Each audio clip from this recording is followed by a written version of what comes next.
പ്രിയ സുജനങ്ങളെ, സാദര നമസ്കാരം. രാജേഷ് നാദാപുരമാണ്. കൗടല്യൻ അഥവാ ചാണക്യൻ നമ്മുടെ എല്ലാം ജീവിതത്തിൽ ഒരുപാട് നാം കേട്ട പേരാണ് ഇത്. അർത്ഥശാസ്ത്രം അദ്ദേഹമാണ് രചിച്ചത്. നീതിശാസ്ത്രം അദ്ദേഹത്തിൻ്റെതാണ്. വിവാഹത്തിനു മുമ്പ് 3 ഗ്രന്ഥങ്ങൾ വായിക്കണം എന്ന് നമ്മുടെ ഋഷി പരമ്പര പറയാറുണ്ട്.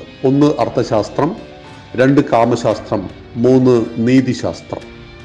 സമ്പത്തില്ലാതെ ഗൃഹസ്ഥാശ്രമിക്ക് മുന്നോട്ട് പോകാൻ കഴിയില്ല. ഏതൊരു മനുഷ്യനും 4 സാഹചര്യങ്ങളിലൂടെ കടന്നു പോകുന്നു. അതായത് ബ്രഹ്മചര്യം, ഗൃഹസ്ഥാശ്രമം, വാനപ്രസ്ഥം, സന്യാസം. ബ്രഹ്മചര്യം പഠനാവസ്ഥയാണ്. ഗൃഹസ്ഥാശ്രമം പഠനം പൂർത്തിയാക്കി ജീവിത ലക്ഷ്യം സെറ്റ് ചെയ്ത് വിവാഹിതരായി കുടുംബത്തോടൊപ്പം ജീവിക്കുന്ന അവസ്ഥയാണ് ഗൃഹസ്ഥാശ്രമം. മക്കളുടെ മക്കളെ കണ്ടു കഴിഞ്ഞാൽ അധികാരങ്ങൾ യുവതലമുറയെ ഏൽപ്പിച്ച് ചിന്തകളെയും മനസ്സിനെയും ശാന്തമാക്കി ജീവിക്കുന്ന സാഹചര്യമാണ് വാനപ്രസ്ഥം. അത് വീടിനെ കാടാക്കുക, അല്ലാതെ കാട്ടിൽ പോകാനല്ല, കാടിന്റെ ശാന്തതയിലേക്ക് വീടിനെ കൊണ്ടുവരിക. അതാണ് വാനപ്രസ്ഥം. 4ാമത്തെ അവസ്ഥയാണ് സന്യാസം. സന്യാസം സ്വീകരിച്ച് മരിക്കാൻ പറഞ്ഞു എന്ന് വെച്ചാൽ സർവസംഘ പരിത്യാഗം സന്യാസം. എല്ലാ ആഗ്രഹങ്ങളെയും ഉപേക്ഷിച്ചുകൊണ്ട് മരിക്കണം. അതായത് നാം ഏറെ പ്രായമായി, മരണം ഇനി അധികകാലമില്ല എന്നൊക്കെ മനസ്സിലാക്കുമ്പോൾ സകല ആഗ്രഹങ്ങളെയും ഉപേക്ഷിച്ച് ശാന്തമായി മരിക്കുവാൻ കഴിയുന്ന അവസ്ഥയാണ് സന്യാസം. ഈ 4 അവസ്ഥയിലൂടെ കടന്നു പോകുമ്പോൾ ഈ 3 ആശ്രമങ്ങൾ, അതായത് ബ്രഹ്മചര്യം, വാനപ്രസ്ഥം, സന്യാസം, ഈ 3 ആശ്രമങ്ങൾക്കും വരുമാനമില്ല. ഗൃഹസ്ഥാശ്രമിയാണ് ഇതിനെല്ലാം നിലനിർത്തുന്നത്. അതുകൊണ്ട് ചാണക്യൻ പറയുന്നു, അർത്ഥശാസ്ത്രം നിങ്ങളുടെ ജീവിതത്തിൽ പ്രധാനമാണ്. ഇതുപോലെ തന്നെ ഒരു കുടുംബത്തിൽ വിവാഹിതനായി ജീവിക്കുമ്പോൾ കാമശാസ്ത്രം, ഇതൊക്കെ നമുക്ക് നൽകിയത് ഋഷിമാരാണെന്ന് പറയുന്നത് അത്ഭുതമാണ്. അതായത് അനിർവചനീയമായ പരമാനന്ദമാണ് കാമം. ഈ കാമത്തെ യഥാവിധി ഉപയോഗിക്കുവാനാണ് നമ്മളോട് നമ്മുടെ ആചാര്യന്മാർ പറയുന്നത്. അതായത് സെക്സ് എന്ന് പറയുന്നത് പാപമായിട്ട് കരുതുന്ന ഒരു സംസ്കാരം ഭാരതത്തിൻ്റെതല്ല. നമ്മുടെ പല മഹാക്ഷേത്രങ്ങളുടെ ഗോപുരങ്ങളിലും നഗ്നരൂപങ്ങളെ നമുക്ക് കാണുവാൻ കഴിയും. സെക്സ് അഥവാ കാമം നമ്മുടെ എല്ലാം ജീവിതത്തിൻ്റെ ഭാഗമാണ്. അതിലൂടെയാണ് ഈ ലോകം നിലനിൽക്കുന്നത്. അപ്പോൾ അർത്ഥശാസ്ത്രം വായിക്കണം, കാമശാസ്ത്രം വായിക്കണം. 3ാമത്തേതാണ് നീതിശാസ്ത്രം. എപ്പോൾ എവിടെ എങ്ങനെ പെരുമാറണം, ആരോട് എന്ത് പറയണം പറയരുത്. ചില ആളുകൾ നമ്മുടെ നാട്ടിൽ പറയുന്നുണ്ട്, ഞാൻ എല്ലാ സത്യവും മുഖത്ത് നോക്കി പറയുന്ന ആളാണ്, ആ വീട്ടിൽ പ്രശ്നം തീരില്ല, അയാൾ കാരണം നാട്ടിലുണ്ടാകുന്ന പ്രശ്നങ്ങളും തീരില്ല. എല്ലാ സത്യവും എല്ലാ സ്ഥലത്തും എല്ലാവരോടും പറയരുത്. ചില സത്യങ്ങൾ നമുക്കൊപ്പം മണ്ണടിഞ്ഞു പോകേണ്ടതാണ്. ആചാര്യന്മാർ പറയുന്നു, കളവ് പറയരുത്, സത്യം പറയാതിരിക്കാം. കളവ് പറയേണ്ട ആവശ്യമില്ല. എന്നാൽ പല സത്യങ്ങളും എല്ലാവരോടും പറയരുത്, ആരോടും പറയാൻ പാടില്ലാത്തതുകൊണ്ട് അതുകൊണ്ട് പരമാവധി ചില സത്യങ്ങൾ വിളിച്ചു പറയാൻ പാടില്ല. നമ്മുടെ എല്ലാം ജീവിതത്തിൽ സൂക്ഷിക്കേണ്ട രഹസ്യങ്ങൾ ഉണ്ടാവും. ചില ആളുകളോട് മാത്രം പറയേണ്ടതുണ്ടാകും. ഇങ്ങനെ വേർതിരിച്ച് കാണുന്നതാണ് നീതിശാസ്ത്രം. അതുപോലെ നാം ഒരു കുടുംബത്തിൽ ജീവിക്കുമ്പോൾ കുടുംബത്തിൽ വ്യത്യസ്ത സംസ്കാരത്തോടു കൂടി ആളുകളാണ് ഉണ്ടാകുന്നത്. അതായത് മാതാപിതാക്കൾ എപ്പോഴും മനസ്സിലാക്കുക, മക്കൾക്ക് നമ്മൾ നൽകുന്നത് ശരീരത്തെയാണ്, ആത്മാവിനെയല്ല. ആത്മാവ് പൂർവ്വജന്മാർജിത സംസ്കാരവുമായിട്ട് നമ്മുടെ മക്കളായി വന്ന് ജനിച്ചതാണ്.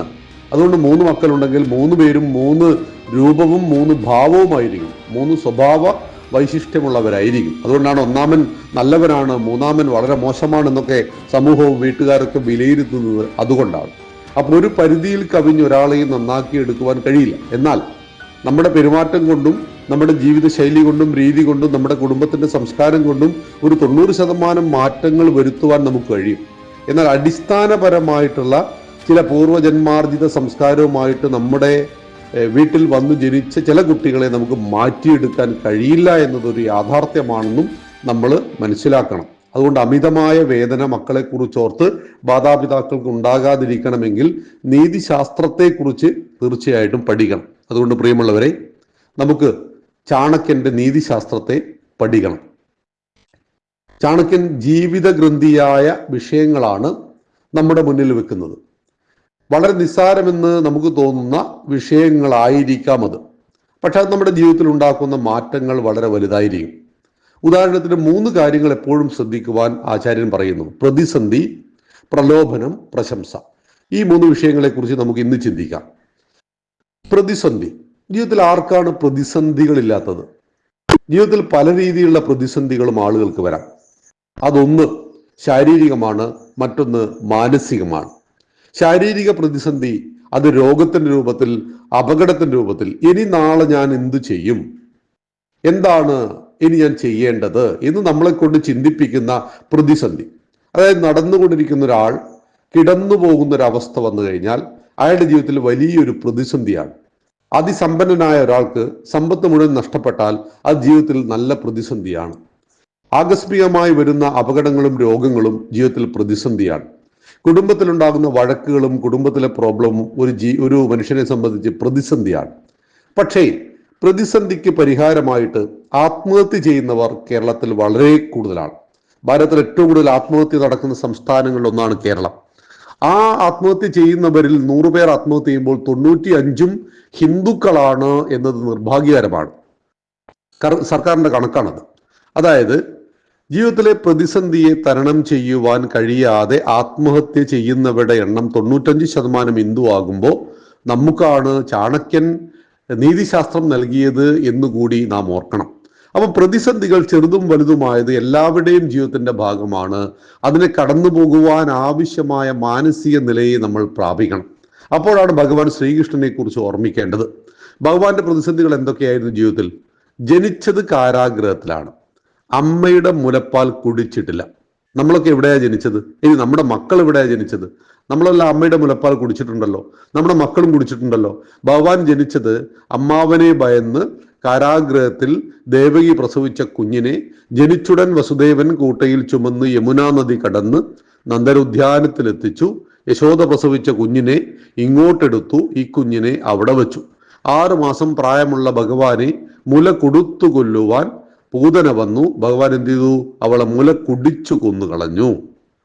അതായത് ജീവിതത്തിൽ പ്രതിസന്ധിയുടെ ഒരു ഘോഷയാത്ര തന്നെയായിരുന്നു ഭഗവാന്റെ ജീവിതത്തിൽ. ഒടുവിൽ വേടന്റെ അമ്പ് നിമിത്തമാക്കി ഭൂമിയിൽ നിന്ന് ശരീരം ഉപേക്ഷിക്കുന്നത് വരെ പ്രതിസന്ധികൾ നിറഞ്ഞ ജീവിതത്തെ ഭഗവാൻ എങ്ങനെ നേരിട്ടു?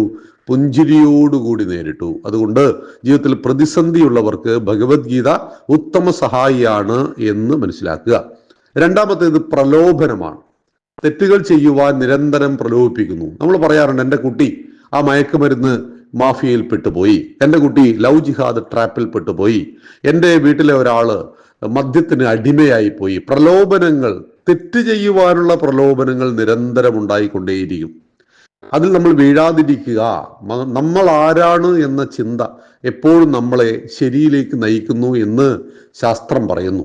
അതായത് ഞാൻ ആരാണ്, എൻ്റെ കുടുംബം എന്താണ്, സമൂഹത്തിൽ എൻ്റെ സ്റ്റാറ്റസ് എന്താണ്, ഞാൻ എന്ന വ്യക്തിക്ക് സമൂഹത്തിൽ എന്ത് മാറ്റങ്ങൾ ഉണ്ടാക്കുവാൻ കഴിയും, എന്നിലൂടെ എൻ്റെ കുടുംബം, എൻ്റെ സമാജം, എൻ്റെ രാഷ്ട്രം എന്താണ് പ്രതീക്ഷിക്കുന്നത്, അങ്ങനെയുള്ള ഞാൻ ഇത് ചെയ്യാൻ പാടുണ്ടോ, ഇങ്ങനെയുള്ള നിരന്തര ചോദ്യങ്ങൾ നമ്മളെ പ്രലോഭനങ്ങൾക്ക് അടിമപ്പെടാൻ നോക്കും. ഇപ്പൊ ഒരിക്കലും കൈക്കൂലി വാങ്ങില്ല എന്ന് തീരുമാനിച്ചൊരു ഉദ്യോഗസ്ഥൻ കൈക്കൂലിക്കാരുടെ നടുവിലേക്ക് എത്തിക്കഴിഞ്ഞാൽ അദ്ദേഹത്തെ പ്രകോപിപ്പിക്കുവാനും പ്രലോഭിപ്പിക്കുവാനും വേണ്ടി ആളുകൾ പറയും, സർ നമുക്ക് ഇത്ര കാലേ നമുക്ക് ഇവിടെ ഡ്യൂട്ടി ഉള്ളൂ, 55 വയസ്സ് കഴിഞ്ഞാൽ നമ്മൾ റിട്ടയർമെന്റ് ആവും, ഈ ശമ്പളം കൊണ്ടൊക്കെ എന്ത് ചെയ്യാൻ, അതുകൊണ്ട് സാറ് മാത്രം ഇങ്ങനെ അരിച്ചെന്നായതുകൊണ്ട് ഇപ്പം എന്താ കാര്യമുള്ളത്, അതുകൊണ്ട് കുറച്ച് പേയ്മെന്റ് ഒക്കെ മേടിച്ചോളൂ, എന്നിട്ട് ഇതുകൊണ്ട് യാതൊരു ദോഷവും ഇല്ലല്ലോ, അങ്ങനെ പറഞ്ഞ് അയാളും ഒരു അഴിമതിക്കാരനാകാൻ സാധ്യതയുണ്ട്. മദ്യപാനികൾക്കിടയിൽ പെട്ടുപോയാൽ അവർ പറയുന്ന ന്യായങ്ങളുണ്ട്, കുടിച്ചാലും മരിക്കും, കുടിച്ചില്ലെങ്കിലും മരിക്കും, അതുകൊണ്ട് ഇതൊക്കെ ഒന്ന് അനുഭവിക്കാം, ഇതൊക്കെ ഒരു വലിയ സുഖമാണ്, നിങ്ങൾ എന്താണ് എന്നൊക്കെ പറഞ്ഞ് നമ്മളെ പ്രലോഭിപ്പിച്ച് ആ പ്രലോഭനത്തിൽ വീണ് മദ്യപാനിയും മയക്കുമരുന്നും ആകുന്ന ആളുകൾ ധാരാളം നമ്മുടെ കൂട്ടത്തിലുണ്ട് എന്ന് നമുക്ക് കാണാൻ കഴിയും. ഇങ്ങനെ പ്രലോഭനങ്ങൾ ജീവിതത്തിൽ പലതും ഉണ്ടാവും. ആ പ്രലോഭനങ്ങളിൽ വീണു പോകാതിരിക്കുവാനുള്ള മാനസിക നില നമുക്ക് ആവശ്യമുണ്ട്. മൂന്നാമത്തേതാണ് പ്രശംസ. പോസിറ്റീവായ പ്രശംസയും നെഗറ്റീവായ പ്രശംസയും ഉണ്ട്. ഒരു നല്ല കാര്യം ഒരാൾ ചെയ്തു, അതിനെ അഭിനന്ദിക്കുന്നു, അത് പ്രശംസയാണ്. നല്ല വാക്കുകൾ പറഞ്ഞുകൊണ്ട് ഒരാളുടെ നല്ല കാര്യങ്ങളെ ലോകത്തോട് വിളിച്ചു പറയുന്നു. ഒരാളുടെ നല്ല കാര്യങ്ങൾ ലോകത്തോട് വിളിച്ചു പറയൂ, അയാളുടെ ചീത്ത കാര്യങ്ങൾ അയാളോട് മാത്രം പറയൂ എന്ന് നീതിശാസ്ത്രം പറയുന്നുണ്ട്. ഒരാളുടെ നല്ല കാര്യങ്ങൾ ലോകത്തോട് നിങ്ങൾ വിളിച്ചു പറയണം, ചീത്ത കാര്യങ്ങൾ, അയാളുടെ പോരായ്മകൾ അയാളോട് മാത്രം പറയണം.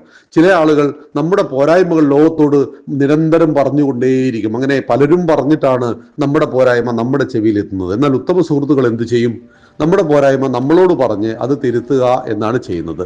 അപ്പോൾ പ്രശംസ എന്ന് പറയുമ്പോൾ നമ്മളിൽ നിന്ന് പല കാര്യങ്ങളും നേടുവാൻ ആഗ്രഹിക്കുന്ന ആളുകൾ അനാവശ്യമായിട്ട് ആളുകളെ പുകഴ്ത്തിക്കൊണ്ടേയിരിക്കും. നിങ്ങളൊരു മഹാസംഭവമാണ് എന്ന് പണ്ട് മഹാബലിക്ക് സംഭവിച്ചതുപോലെ. അങ്ങ് ഭൂമി ഭരിക്കേണ്ട ആളല്ല, അങ്ങ് ദേവലോകം ഭരിക്കേണ്ട ദേവേന്ദ്രനാകേണ്ട ആളാണെന്ന് പറഞ്ഞപ്പോഴാണ് അദ്ദേഹം യാഗവുമായിട്ട് വന്നത്. ആ യജ്ഞം മുടക്കുവാൻ വേണ്ടിയിട്ട് മഹാബലി വന്നു, വാമനം വന്നു. എവിടെ വേണമെങ്കിലും എത്ര വേണമെങ്കിലും ഭൂമി അളന്നെടുത്തോളൂ എന്ന് പറഞ്ഞു. 2 അടി കൊണ്ട് സമസ്ത ലോകം അളന്ന് 3-ാമത്തെ അടി പൊക്കിയിട്ട് ഇനി എവിടെയുണ്ട് സ്ഥലം എന്ന് ചോദിക്കുന്നു. അതായത് ഉപചാപക വൃന്ദങ്ങൾ മിക്കവാറും നേതാക്കന്മാർക്ക് ചുറ്റും രൂപപ്പെടും. രാഷ്ട്രീയത്തിലൊക്കെ വലിയ പ്രശ്നങ്ങൾ വരുന്നത് ഈ ഉപചാപക വൃന്ദങ്ങൾ രൂപപ്പെട്ട് നമ്മുടെ മന്ത്രിമാരെയെല്ലാം ശരിക്കും വഷളാക്കി കളയുകയാണ് ചെയ്യുന്നത്. അതാണ് പ്രശംസ. വളരെ ശ്രദ്ധിക്കണം. അനാവശ്യ സ്ഥലത്ത് അനാവശ്യ കാര്യങ്ങൾക്ക് വേണ്ടി ഒരാൾ നിങ്ങളെ നിരന്തരം പ്രശംസിച്ചുകൊണ്ടിരിക്കുന്നുവെങ്കിൽ അത് അപകടകരമാണ്. എന്നാൽ പോസിറ്റീവായ പ്രശംസ, ഒരാൾ നല്ല കാര്യം ചെയ്യുമ്പോൾ അത് നന്നായി എന്ന് ലോകത്തോട് പറയുന്നതും അയാളോട് പറയുന്നതും അത് പോസിറ്റീവായ പ്രശംസയാണ് എന്നറിയണം. പ്രതിസന്ധി, പ്രലോഭനം, പ്രശംസ, ഈ വിഷയമാണ് നാം ഇന്ന് പഠിച്ചത്. മറ്റൊരു വിഷയമായിട്ട് നമുക്ക് നാളെ ചിന്തിക്കാം. നന്ദി, നമസ്കാരം. വന്ദേ മാതരം.